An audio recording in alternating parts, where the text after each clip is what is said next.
मोदी जी का नाम लिया, पॉलिटिक्स की बात हो रही है, लेकिन दुख से कहना पड़ेगा कि अयोध्या में बीजेपी हार गई। कैसे देखते हैं आप इसको? कोई बात नहीं, हार गई तो अगली बार जीत जाएगी। महाराज जी किसका समर्थन करते हैं जानना चाहूंगी मैं आपसे। हम तो सनातन का समर्थन करते हैं, जो सनातन की बात करते हैं, जो सनातनी है हम उनका समर्थन करते हैं, जो सनातनी है उनका समर्थक हूं मैं। जो भगवान राम की बात करें, जो सनातन धर्म की बात करें, हम उनकी बात करते हैं, उनका समर्थन करते हैं। लेकिन क्या कारण क्या हो सकता है? अयोध्या में इतना कुछ किया मोदी जी ने, राम मंदिर को लेकर सब एक्साइटेड थे, क्या कारण हो सकता है अयोध्या में हारने का? आपके अनुसार कलयुग है, कुछ भी हो सकता है। राम मंदिर बनवाने वाले हार गए और राम भक्तों पर गोली चलाने वाले जीत गए। घर घर जहां भी प्रधानमंत्री जी जाते हैं, जिस जिस देश में, वहां वहां जाकर गीता बांटते हैं। वहां के राष्ट्रपति को, प्रधानमंत्री को गीता बांटने वाले हार गए और रामचरितमानस जलाने वाले जीत गए। ये दुर्भाग्य है। गीता बांटने वाले हार गए और रामचरितमानस जलाने वाले जीत गए। ये दुर्भाग्य है। अब ये दुर्भाग्य है, यह उन सनातनियों को समझना चाहिए जो जातवाद में भटकर और अपने धर्म को भूल रहे हैं। अपने धर्म को मत भूलिए, खुद का लाभ मत देखा करो कि मेरा कितना लाभ है। अरे मेरा लाभ हानि अलग विषय है, मेरे राष्ट्र का लाभ होना चाहिए। आज वर्तमान प्रधानमंत्री जी मोदी जी के आने से पूरी दुनिया में भारत का झंडा ऊंचा हुआ है। ये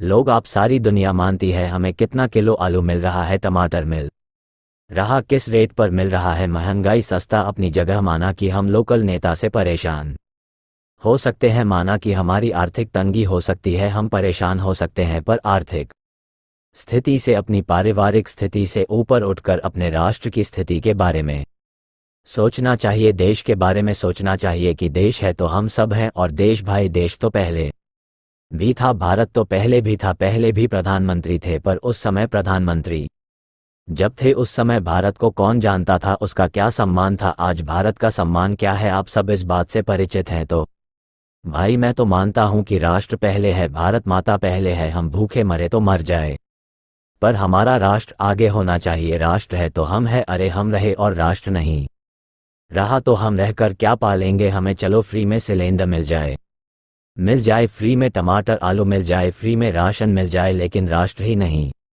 रहेगा तो क्या कर लोगे? अभी आपके पास में एक देश है जिस देश पर आतंकियों ने कब्जा कर लिया। अभी 2 साल पहले, न्यूज नहीं, आप लोगों कब्जा कर लिया देश पर, जिसे पुराना गांधार कहते, हमारे देश का गांधार था। वह गांधार देश वर्तमान में क्या नाम जानते हैं आप? जानते हैं उसको? हाँ, अफगानिस्तान। अफगान में आतंकियों ने कब्जा कर लिया, आतंकियों की सरकार बन गई। हाँ या ना, ये हम बोल रहे हैं या डाटा बोल रहा है?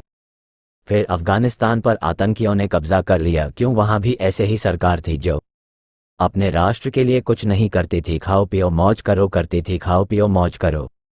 श्रीलंका भीख मांगने पर मजबूर हो गया। क्या आपने श्रीलंका की हालत नहीं देखी? कटोरा लेकर भीख मां। पाकिस्तान की स्थिति क्या है? यह वही देश बर्बाद होते हैं जहां की रणनीति, अर्थनीति अच्छी नहीं होती। हमारे देश के वर्तमान प्रधानमंत्री जी बहुत योग्य है, बहुत योग्य है। ऐसा प्रधानमंत्री इस देश को मिला, ये देश का सौभाग्य है, हम सबका सौभाग्य है। ऐसे प्रधानमंत्री को नकार मत, नुकसान पाओ में कुल्हाड़ी मार लोगे। मैं राष्ट्र की बात कर रहा हूं, मैं किसी व्यक्ति का समर्थक नहीं, समर्थक उसका हूं जो राष्ट्र के बारे में सोचता है। प्रधानमंत्री पहले भी थे, उन्होंने राष्ट्र को इतने आगे क्यों नहीं पहुंचाया? धारा 370 कितना बड़ा मुद्दा था भारत का, पहले भी तो प्रधानमंत्री थे, क्यों नहीं हटाए? वह चाहते नहीं थे, वह चाहते थे कि बस यह मुद्दा बना रहे, इसकी राजनीति हम करते रहे। देश की बड़ी बड़ी समस्याओं को जिस व्यक्ति ने चुटकियों में सुलझा दिया, वो व्यक्ति यदि हारता है तो ये भारत के लिए शर्म की बात है। वहां के लोगों को आपकी बात जरूर सुननी चाहिए और सीखनी चाहिए। अयोध्या के जितने भी व्यूवर्स देख रहे होंगे, मैं चाहूंगी कि आप आचार्य जी की बात जरूर सुनिए। आप सनातन का समर्थन करते हैं, ये तो सुन लिया। कभी पॉलिटिक्स में जाने का मौका मिला तो क्या आप जाएंगे? पॉलिटिक्स की बात कर रहे हैं, जाएंगे क्यों? बिना गए काम भाई, जब अच्छे लोग हैं, मोदी जी हैं, योगी जी हैं, तो वह है तो हम ही हैं, यह मान लो। हमें जाने की क्या जरूरत है? अगर कभी निमंत्रण मिले, बुलाया जाए, आपको बोला जाए कि आप आइए पार्टी ज्वाइन कीजिए, तो जाना चाहेंगे? पॉलिटिक्स में पॉलिटिक्स करने का टाइम नहीं है, ना माताओं की सेवा, दोस्त व माताएं यहाँ रहती हैं तो हमें माताओं की सेवा करनी है और राष्ट्र की सेवा इसी तरह करते रहेंगे।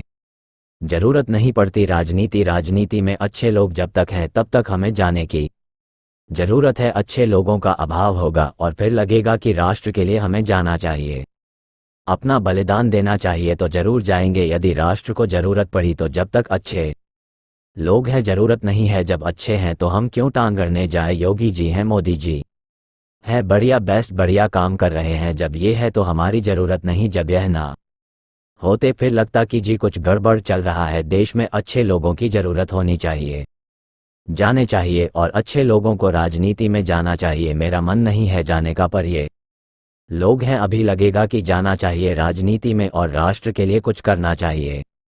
वैसे सब बढ़िया चल रहा है, अभी जहां लगेगा गाड़ी डगमग दमक डोल रही है तब की तब से बात होगी कि क्या करना, तब का निर्णय होगा भी क्या बता दें। यानी कि आचार्य जी ने कह दिया कि देश अभी सही हाथों में है। हाँ, सही हाथों में, सुरक्षित हाथों में है। सही पकड़े हम एक्टर्स हटा देती हूँ, बॉलीवुड हटा देती। पॉलिटिक्स में कौन फेवरेट है, किसको पसंद करते? मोदी जी बढ़िया, मोदी जी तो सबके दिलों में बस रहे हैं।